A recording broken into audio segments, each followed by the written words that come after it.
अस्सलाम वालेकुम स्टूडेंट्स, एक और टॉपिक डिस्कस करने जा रहे हैं सेल एंड टिश्यू चैप्टर से। और हमारे पास टॉपिक है सेल थ्योरी। सेल थ्योरी के जो है ना एग्जाम के हवाले से इंपॉर्टेंट है कि इसके पोस्टुलेट पूछे जाते हैं, मतलब इनके नुकात या पॉइंट्स कह सकते हैं आप कि आपसे पूछा जाता है कि write down the postulate of the cell theory. ठीक है, तो मैंने यहाँ पर आपके लिए इंट्रोडक्शन भी लिखी है और इसके पोस्टुलेट भी आपको समझाऊंगा मैं। तो ये सेल थ्योरी जो है ना कंबाइंडली कह सकते हैं, या आप ये कलेक्टिवली भी कह सकते हैं। ये तीन बायोलॉजिस्ट ने प्रपोज की थी। एक का नाम था श्लेडन और एक का नाम था श्वान और तीसरे का नाम था रिडोल्फ विर्चा। श्लेडन, श्वान, रिडोल्फ विर्चा। ठीक है, ये जो श्लेडन थे ये बोटेनिस्ट थे। बोटेनिस्ट वो लोग होते हैं जो बोटनी के फील्ड में काम करते हैं, मतलब प्लांट्स पे काम करते हैं। ठीक है, और श्लेडन जोलॉजिस्ट थे, और जोलॉजिस्ट का मतलब जो एनिमल पे काम करते हैं। ठीक है, जो जोलॉजी की फील्ड में काम करते हैं। और ये जो रिडोल्फ विर्चा थे हमारे पास ये फिजिशियन थे। ठीक है, तो तीन साइंटिस्ट ने मिलकर ये थ्योरी प्रपोज की थी। सबसे पहले ये थ्योरी 1839 में दो साइंटिस्ट ने मिलकर प्रपोज की थी, मतलब श्लेडन ने और श्वान ने। और इन्होंने इस थ्योरी के तीन जो है ना पॉइंट्स बनाए थे।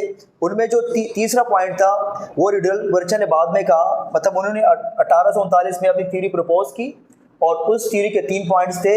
लेकिन बाद में तकरीबन 16 साल बाद रिडोल्फ विर्चा ने कहा कि जो तीसरा पॉइंट है ये करेक्ट नहीं है, मतलब इन्होंने वो जो तीसरा पॉइंट था उसको डिसप्रूव किया। पहला पॉइंट इस थ्योरी का ये था, ये कहते थे कि मतलब all organism composed of one और मोर सेल। ठीक है, पहला पॉइंट इसका ये था कि ऑल लिविंग ऑर्गेनिज्म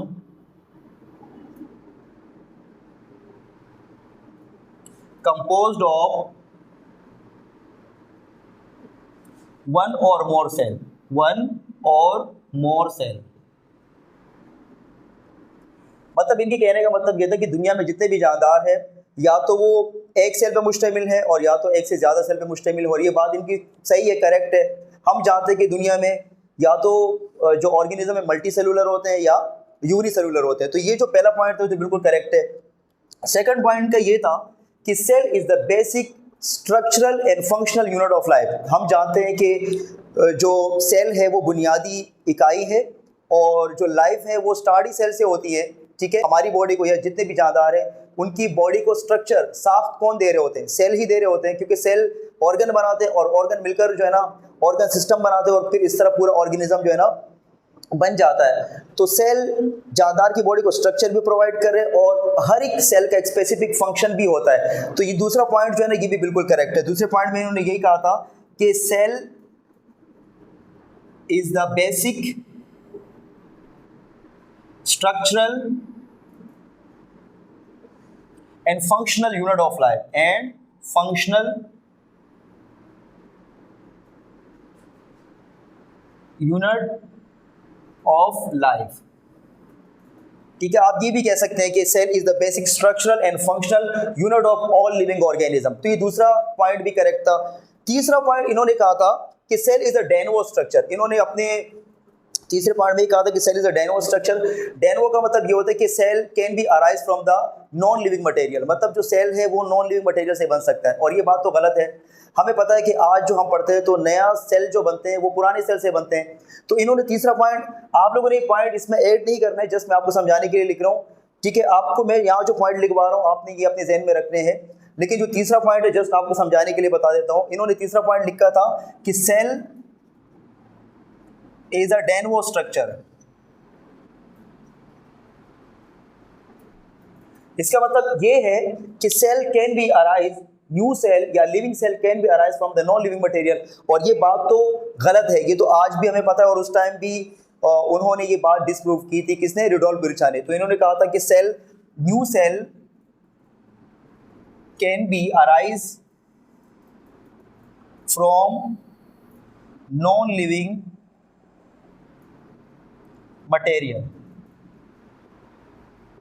ठीक है, तो ये बात जो थी ये गलत थी। तो रिडोल्फ विर्चा ने फिर तकरीबन 16 साल बाद इन्होंने कहा कि नहीं, ये जो तीसरा पॉइंट है ये गलत है। नए सेल हमेशा पुराने सेल से बनते हैं, मतलब जो सेल डिवाइड होते हैं तो पुराने सेल होते हैं, जो नए आते हैं तो उनको हम डॉटर सेल कहते हैं। तो इन्होंने ये पॉइंट रिजेक्ट किया, इस पॉइंट को निकाला और रिडोल्फ विर्चा ने तीसरा अपना पॉइंट इसके अंदर ऐड किया था और वो पॉइंट ये था कि new cell always arise from the pre existing cell. Pre का मतलब पहले से मौजूदा सेल। ठीक है, आप ये भी कह सकते हैं कि new cell arise from the old cell. तो तीसरा पॉइंट इसका ये बन गया था फिर कि new cell always arises from the pre-existing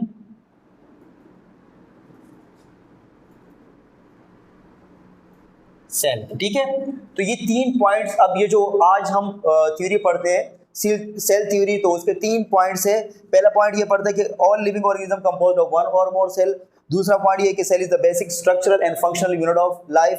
ये दोनों पॉइंट्स किसके थे? श्लेडन के और श्वान के थे। ठीक है, और जो तीसरा पॉइंट है जो रुडोल्फ विर्चा ने ऐड किया था वो ये हमारे पास कि new cell always arise from the pre existing cells. और अभी इसका एक नया भी इसके अंदर जो है ना पोस्टुलेट ऐड किया गया है, वो ये है कि सेल कंटेन जेनेटिक मटेरियल। हमें पता है कि सेल के अंदर न्यूक्लियस होता है जो यूकैरियोटिक सेल है, चाहे प्रोकैरियोटिक सेल हो, सेल के अंदर डीएनए होता है और डीएनए के अंदर छोटे छोटे यूनिट्स होते हैं जिनको हम कहते हैं जीन, और वो जीन कैरेक्टर लेके जाते हैं, मतलब जो माँ बाप के कैरेक्टर हैं, ठीक है, जो जिनको हम इनहेरिटेंस कैरेक्टर कहते हैं या जिनको हम हेरिडिटी कैरेक्टर कहते हैं, तो वो एक नस्ल से दूसरी नस्ल तक लेके जाते हैं। ठीक है, cell contain genetic material, cell contain genetic material, ठीक है, which transfer from generation to generation. जो जेनेटिक मटेरियल मतलब एक नस्ल से दूसरी नस्ल तक ये मटेरियल जाता है डीएनए और अपने साथ जेनेटिक कैरेक्टर लेके जाता है। ठीक है, तो cell contain genetic material which transfer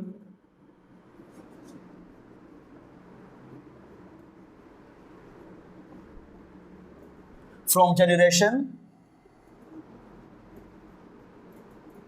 to generation. ठीक है, तो हमारे पास 4 पोस्टुलेट हो गए।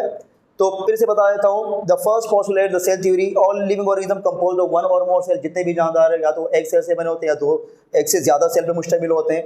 दूसरा पोस्टुलेट ये है कि cell is the basic structural and functional unit of life. तीसरा पोस्टुलेट हमारे पास ये है जो रुडोल्फ विर्चा ने ऐड किया था कि new cell always arise from the pre existing cell. नए सेल हमेशा पुराने सेल से बनते हैं। और चौथा पॉइंट ये कि cell contain genetic material, for example DNA, which transfer from generation to generation, मतलब एक नस्ल से दूसरी नस्ल तक डीएनए जाता है और अपने साथ जेनेटिक कैरेक्टर लेके जाता है। ठीक है, so this is all about the cell theory, और इंशाल्लाह नेक्स्ट लेक्चर में हम नया टॉपिक डिस्कस करेंगे।